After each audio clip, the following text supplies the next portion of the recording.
Hello everyone. तो आज हम स्टार्ट करने वाले हैं जो हमारा एडुकेटी है उसके बेस पे क्वेश्चन जो कि हमारे पास सीजीएल मेंस में या फिर सीजीएल प्री में जो आने वाले हैं, जो कि हमारे पास पहले के जो टॉपिक हैं जैसे कि हमारे पास स्टैटिस्टिक्स हुआ, इस टाइप से हमारे पास इसमें भी क्वेश्चंस पूछे जा रहे हैं। जैसे सिलेक्शन पोस्ट में हुआ था, उसमें थोड़े टॉपिक हमारे पास मेंस के भी पूछे जा रहे थे, उसके अकॉर्डिंग हम क्वेश्चन करने वाले हैं। देखिए, हमारे पास फर्स्ट क्वेश्चन क्या बोला गया है कि एक हमारे पास क्या है, ट्राइंगल है पी क्यू आर, जिसकी जो रेडियस है, त्रिज्या है, वो कितनी है, 6 सेंटीमीटर है। और वो क्या है, उसके परिगत एक वर्त खींचा गया, मतलब सरकमस्क्राइब सर्किल है, ठीक है, मतलब उसके बाहर है। तो देखिए, पहले हम डायग्राम बनाएंगे। तो डायग्राम पहले कैसे बनेगा, यहाँ से देखिए, ये मेरे पास ट्राइंगल है, इसके अंदर क्या है, एक सर्किल है, ठीक है, इसके अंदर क्या है, सर्किल है। तो अंदर हमारे पास क्या आ गया, सर्किल आ गया। इसको मैं थोड़ा और बड़ा कर देता हूं, ठीक है। और मेरे पास क्या है, गिवन है इसके लिए कि ये जो सेंटर है, यहां से इनकी डिस्टेंस, ठीक है, मतलब पार्ट्स में डिवाइड कर रही है। तो ये और एक ये है और एक मेरे पास ये है, ठीक है। ये जहां पे टच हो रही है वहां पे। और हमें आगे क्या बोला गया है क्वेश्चन में कि इसके बाहर क्या है, एक ट्राइंगल है और इसके अंदर क्या है, एक सर्किल है। कि जो रेखाखंड है हमारे पास क्यू टी, यहाँ पे नाम दे देंगे कितना, पी क्यू और कितना आर, और इसको नाम देंगे टी, ठीक है। टी टी आर और क्यू आर जो मेरे पास है, कितना, टी आर मतलब ये वाला और क्यू आर मतलब ये पूरा वाला, ठीक है। क्यू टी और टी आर मतलब ये वाला, क्यू टी तो ये हो गया और ये कितना हो गया, टी आर हो गया। क्यू को टी द्वारा क्या करती है, वो इंटरसेक्ट करती है, विभाजित करती है, ठीक है। तो हमारे पास जो किसकी वैल्यू दे रखी है, पहले क्यू टी की, तो क्यू टी कितना दे रखा है यहाँ पे, 12 सेंटीमीटर, और यहाँ पे कितना, 9 सेंटीमीटर, ठीक है। फिर आगे क्या बोला गया हमारे पास कि पी क्यू आर का जो हमारे पास एरिया है वो क्या है, पी क्यू आर का 189 सेंटीमीटर स्क्वायर है। तो पी क्यू की हमें क्या फाइंड आउट करनी है, लेंथ फाइंड आउट करनी है, मतलब हमें क्या चाहिए, पी क्यू चाहिए। तो पी क्यू के लिए हमें क्या करना होगा, देखिए, ये मेरे पास अगर बाहर एक पॉइंट है और उस पे सर्किल पे दो रेडियस सॉरी टेंजेंट ड्रॉ की जाती है, स्पर्श रेखा खींची जाती है, तो दोनों इक्वल होंगी। तो ये भी कितना हो जाएगा, 12 होगा, और ये भी कितना हो जाएगा, ये 9 है, तो ये भी कितना हो जाएगा, 9 हो जाएगा, ठीक है। और यहाँ से जो पी पॉइंट है, यहाँ से भी कितना है, दो टेंजेंट है, तो इसको मैं क्या मान लेता हूँ, एक्स मान लेता हूँ। तो सेकंड भी क्या हो जाएगी, एक्स हो जाएगी। अब देखिए, हमारे पास अगर आपको फॉर्मूला आता है तो आप इस क्वेश्चन को अटेम्प्ट कर पाएंगे, अगर नहीं आता तो आप नहीं कर पाएंगे। तो देखिए, हमारे पास फॉर्मूला क्या होता है, एरिया इक्वल आर मल्टीप्लाई कितना, सेमी पेरीमीटर, कितना होगा, सेमी पेरीमीटर होगा, peri sorry perimeter, semi perimeter. तो यहां से देखिए, हम एरिया गिवन है पी क्यू आर का, तो यहां रख देंगे कितना, 189। आर गिवन है मेरे पास कितना, 6 है, और यहां से कितना आ जाएगा, ऐसा आ जाएगा, सेमी पेरीमीटर आ जाएगा इसका, किसका, ट्राइंगल का। तो यहाँ से मैं क्या कर दूंगा, डिवाइड कर दूंगा, तो 189 डिवाइडेड बाय कितना, 6, तो यहाँ से कितना आ जाएगा मेरे पास, ऐसा आ जाएगा। यहाँ से जैसे ही डिवाइड करूंगा तो कितना आ जाएगा, 31 पॉइंट कितना, 5 आ जाएगा। ये क्या हो गया मेरे पास, ऐसा हो गया, मतलब सेमी पेरीमीटर हो गया। अब इसका जो सेमी पेरीमीटर होगा वो क्या होगा, इससे कंप्लीट का हाफ होगा। तो हाफ मतलब सेमी पेरीमीटर कितना होगा, एस इक्वल कितना, 12 मल्टी प्लस कितना 9 और प्लस कितना एक्स हो जाएगा। मैंने तीनों को ऐड कर लिया, ठीक है, इसका हाफ यही होगा मेरे पास। अब मेरे पास सेमी पेरीमीटर गिवन है कितना, 31 पॉइंट कितना 5 इक्वल कितना, ये कितना हो जाएगा मेरे पास, 21 हो जाएगा। तो 21 प्लस कितना एक्स, एक्स की वैल्यू जैसे फाइंड आउट करेंगे तो मेरे पास कितना आ जाएगा, 10.5 आ जाएगा। अब देखिए, हमें क्या चाहिए, x की वैल्यू कितनी आ गई मेरे पास, 10.5 आ गई, ठीक है। अब मेरे को कंप्लीटली पी क्यू चाहिए, तो पी क्यू की वैल्यू यहाँ से निकल के आ जाएगी कितना, 12 प्लस कितना 10.5, ठीक है। तो हमारे पास जो पी क्यू आएगा वो कितना आ जाएगा, 22.5 डेसिमल। तो हमारे पास जो ऑप्शन कौन सा, सी करेक्ट आंसर है। तो आई होप आपको ये समझ आया होगा कि कैसे हमें कॉन्सेप्ट करना है। यहाँ से हमें ये फॉर्मूला अगर पता है तो आप इस क्वेश्चन को सॉल्व कर पाएंगे, अदरवाइज नहीं कर पाएंगे। तो हमारे पास थोड़ा क्वेश्चंस जल्दी करने के लिए हमें कॉन्सेप्ट पता होना चाहिए। देखिए नेक्स्ट क्वेश्चन। नेक्स्ट क्वेश्चन में क्या गिवन है हमारे पास, एक वस्तु है उसका निश्चित जो कीमत है उस पर क्या किया जाता है, सेल किया जाता है। ठीक है, मतलब एसपी पे क्या किया इसने, सेल कर दिया। ठीक है, 37.5%।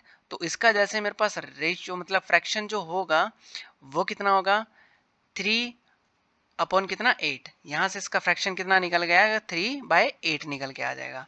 और मेरे पास फ्रैक्शन गिवन है कितना है, 4 पॉइंट कितना 44% है। तो इसका मेरे पास कितना आ जाएगा, 4/9 आ जाएगा। ये फ्रैक्शन हो गया मेरे पास। ठीक है, अब क्या बोला गया है कि एक वस्तु का जो प्राइस है वो कितना है, सेलिंग प्राइस मैंने मान लिया। ठीक है, सेलिंग प्राइस हो गया। यदि इसे इस कीमत के 37.5% पर बेचा जाता है, तो 37.5% का जो मेरे पास रेशियो आया या फिर फ्रैक्शन आया वो कितना आ गया, मैं इस जो सेलिंग प्राइस है इसको इतने रुपए में बेचता हूँ। ठीक है, फिर क्या बोल रखा है मेरे पास कि 44.44% की क्या हो जाती है, हानि हो जाती है। हानि मतलब किस पे होगी, कॉस्ट प्राइस पे होगी। तो कॉस्ट प्राइस पे कितनी हानि हो जाती है, देखिए हानि तो इतनी होती है, लेकिन ये कॉस्ट प्राइस में सेल कितना हुआ, तो मैं माइनस किस में से कर दूंगा, 1 में से। तो मेरे पास कितना आ जाएगा, 5 कितना आ जाएगा 9। मतलब ये सेलिंग प्राइस कितना है इसका, इतना है। ठीक है, तो कितना आ जाएगा, 5 अपॉन कितना 9 आ जाएगा। अब यहाँ से क्या निकाल लेंगे, सीपी और एसपी का रेशियो निकाल लेंगे। यहाँ देखिए ऊपर कितना आ जाएगा, सीपी और अपन कितना आ जाएगा, सॉरी एसपी अपन कितना सीपी। तो यहाँ से क्या कर देंगे, मल्टीप्लाई कर देंगे। तो 8 मल्टीप्लाई कितना 5, और ये कितना हो जाएगा 9 मल्टीप्लाई कितना 3, ये कितना हो जाएगा 40, और ये कितना हो जाएगा मेरे पास 27। अब देखिए जो कॉस्ट प्राइस है वो 27 है और सेलिंग प्राइस है वो कितना है 40 है। अभी भी ये क्वेश्चन खत्म नहीं हुआ यहाँ पे, इसे मूल विक्रय मूल्य, विक्रय मूल्य मतलब कितना, कॉस्ट प्राइस के 90% पर, ठीक है, विक्रय मूल्य सॉरी सेलिंग प्राइस पे कितना 90% पर बेचा जाता है। तो इस अब 40 का क्या निकालना है 90%, तो इसका 90% निकालेंगे। 90% निकालेंगे तो 2 0 2 0 कैंसिल, कितना आ जाएगा 36 आ जाएगा। मतलब मेरे पास 27 की जो चीज़ है वो कितने में बेची जाएगी, 36 में बेची जाएगी। तो हमें क्या बताना, प्रॉफिट बताना है। तो देखिए 27 की चीज़ है और बेची कितने में जा रही है, मतलब लाभ कितने का हुआ, मतलब जो प्रॉफिट हुआ कितने का 9 का, और इससे मल्टीप्लाई कर देंगे किससे 100 से, परसेंट में बताने के लिए 3, और इसका जैसे कैंसिल करेंगे तो कितना आ जाएगा 331/3% आ जाएगा। यही हमारा क्या होगा, आंसर हो जाएगा। तो इसमें हमारा ऑप्शन नंबर कौन सा है, 3rd है। तो देखिए नेक्स्ट क्वेश्चन। नेक्स्ट क्वेश्चन क्या हमारे पास, देखिए हमारे पास इस टाइप के जो कॉन्सेप्ट है वो पूछे जा रहे हैं, Karl Pearson, coefficient of skewness, इस टाइप के हमारे पास क्वेश्चन पूछे जा रहे हैं। तो इनके लिए आपको फॉर्मूला आता है तो आप इस क्वेश्चन को सॉल्व कर पाएंगे, नहीं आता तो आपको ये क्वेश्चन छोड़ना ही पड़ेगा। तो देखिए कार्ल पियर्सन जो हमारे पास होता है, पियर्सन, कार्ल पियर्सन जो कोफिशिएंट होता है हमारे पास वो क्या होता है, ऑफ स्क्यूनेस,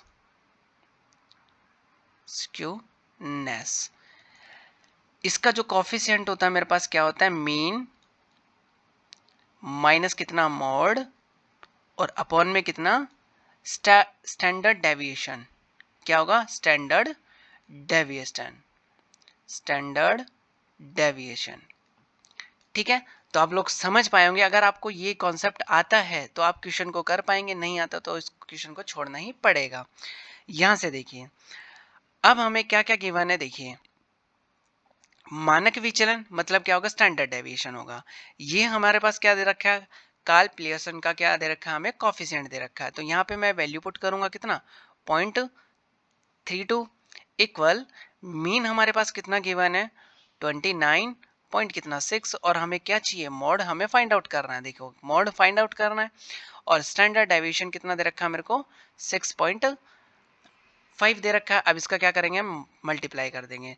तो मल्टीप्लाई जैसे ही करेंगे तो मेरे पास कितना आ जाएगा 2.08, और इसको करेंगे हम कितना 29 पॉइंट कितना 6 माइनस कितना एम की जैसे मैं वैल्यू निकालूंगा तो मेरे पास कितना आ जाएगा 29.6 माइनस कितना 2.08। तो m जो मेरे पास मोड होगा उसकी जो वैल्यू आएगी मेरे पास कितनी आने वाली है 27 पॉइंट कितना 52। यही हमारा क्या हो जाएगा, क्वेश्चन का आंसर हो जाएगा। तो ऑप्शन नंबर फर्स्ट हमारा करेक्ट आंसर है। देखिए नेक्स्ट क्वेश्चन में क्या बोला गया हमारे पास, यहाँ से हमें कॉन्सेप्ट क्लियर रखना है कि हमारे पास tan और cot दे रखा है, तो यहाँ से हमें सॉल्व करना होगा।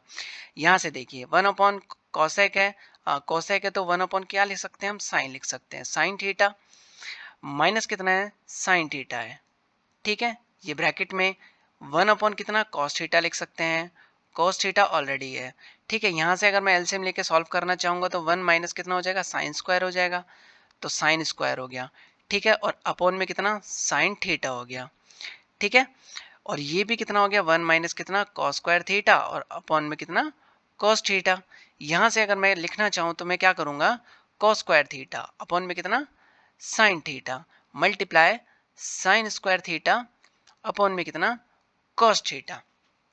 यहाँ से यही आएगा, आप कैंसिल करेंगे तो मेरे पास देखिए यहाँ से एक कैंसिल हो जाएगा, यहाँ से कैंसिल हो जाएगा, तो क्या आ जाएगा, साइन थीटा इंटू कितना, कॉस थीटा आ जाएगा। मतलब अब मेरे पास इसकी वैल्यू हमें पता होना चाहिए। देखो यहाँ से अब मेरे को क्या करना है, इसका सॉल्व करना है, तो कितना हो जाएगा, साइन थीटा अपॉन कितना, कॉस थीटा। ये मैं आपको सॉल्व करके बता रहा हूँ, आपको ये आना भी चाहिए डायरेक्टली, ठीक है। और कॉस थीटा अपॉन कितना हो जाएगा, साइन थीटा हो जाएगा। मेरे पास वैल्यू कितना 1.6 है। यहाँ से देखिए इसको मैं थोड़ा छोटा कर लेता हूँ। यहाँ से इसका क्रॉस मल्टीप्लाई करेंगे, मतलब एलसीएम लेके, तो मेरे पास कितना आ जाएगा, sine square theta, sine square theta plus कितना हो जाएगा, कॉस स्क्वायर थीटा अपॉन में कितना आएगा, sine theta into cos theta equal 1 point कितना 6 आ जाएगा। इसकी वैल्यू 1 हो जाएगी तो 1 अपॉन कितना हो जाएगा, साइन थीटा इंटू कितना, कॉस थीटा हो जाएगा। 1 पॉइंट कितना 6, ये इसको ऊपर ले जाता हूँ और ये कहाँ जाएगा, नीचे आ जाएगा। तो 1 पॉइंट कितना 6 sine theta into cos theta, ठीक है। इसका इससे डिवाइड करेंगे तो मेरे पास जो आंसर आएगा वो कितना आ जाएगा, 0.625 हमारा क्या हो जाएगा, आंसर हो जाएगा। तो यहाँ पे ऑप्शन नंबर हमारा फर्स्ट ही करेक्ट आंसर हो जाएगा। देखते हैं हम नेक्स्ट क्वेश्चन क्या हमारे पास। देखिए एक हमारे पास डिस्ट्रिक्ट के पॉपुलेशन है कितना है, 3,60,000, जिसमें से 2,25,000 क्या है, पुरुष है। 35% क्या है, जनसंख्या साक्षर है, मतलब लिटरेट है। और 17 जो मेल है वो क्या है, साक्षर है, ठीक है। अब इस टाइप के जो क्वेश्चन है हमारे पास एलिगेशन से बनने वाले हैं, ठीक है। अगर हमें एलिगेशन आता है तो हम कर पाएंगे, नहीं आता तो फिर ये क्वेश्चन हमारे पास बहुत लेंदी और बहुत टाइम खाने वाला हो जाएगा। यहाँ से देखिए हमारे पास पहले क्या निकाल लेते हैं, इनका रेशियो निकाल लेते हैं। तो रेशियो कितना आ जाएगा, 3000 और रेशियो कितना 225,000। यहाँ से 30 से 30 कैंसिल आ जाएगा। यहाँ से मैं जैसे ही कैंसिल करूंगा तो मेरे पास कितना आ जाएगा, कैंसिल करने पे जो मेरे पास आएगा वो कितना आ जाएगा, यहाँ से देखिए कितना आएगा मेरे पास, कैंसिल करूंगा तो 8 रेशियो कितना आ जाएगा मेरे पास, 5 आ जाएगा, ठीक है। अब देखिए ये मेरे पास क्या है, टोटल के लिए, और ये मेरे पास क्या है, मेल के लिए, ठीक है। ये तो मेल के लिए और ये किसके लिए, टोटल के लिए। तो मैं फीमेल निकालना चाहूंगा तो फीमेल के लिए कितना होगा, 8 माइनस कितना 5, तो कितना हो जाएगा, 3 हो जाएगा, ठीक है। मतलब मेरे पास मेल और फीमेल का जो रेशियो आया वो कितना आ गया, 5 और 3 आ गया। अब यहाँ से हम लिखना स्टार्ट करेंगे क्या, कि हमारे पास जो ये जो कंप्लीट क्या दे रखा है हमें, जो टोटल पॉपुलेशन का परसेंट दे रखा है। तो एक एक साइड तो क्या लिखेंगे, मेल लिखेंगे, और एक साइड क्या लिखेंगे, हम फीमेल लिखेंगे, ठीक है। मेल का जो मेरे पास परसेंट है वो कितना है, मेल का कितना दे रखा है, 17% दे रखा है, तो 17%। फीमेल का हमें क्या करना, फाइंड आउट करना है। टोटल का जो रेशियो लिटरेट तो वो कितना है, 35% है, ठीक है। अब हमें क्या करना है कि जो हमारे पास रेशियो है किसका, मेल और फीमेल का, तो मैं मेल का